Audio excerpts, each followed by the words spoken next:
Angelo has Position issued a of severe severe thunderstorm warning for for southwestern Callahan County in west central Texas, northern Coleman County in west central Texas until 7:15 p.m. Central Daylight Time. At 6:24 p.m. Central Daylight Time, a severe thunderstorm was located near Coleman, moving northeast at 35 miles an hour.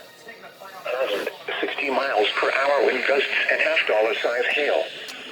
Source, radar indicated. Impact, hail damage to vehicles is expected. Expect wind damage to roofs, siding, and trees.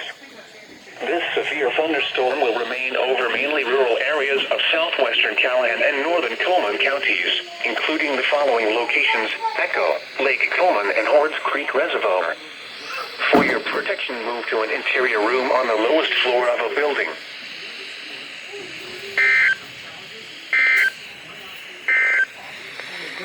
Here is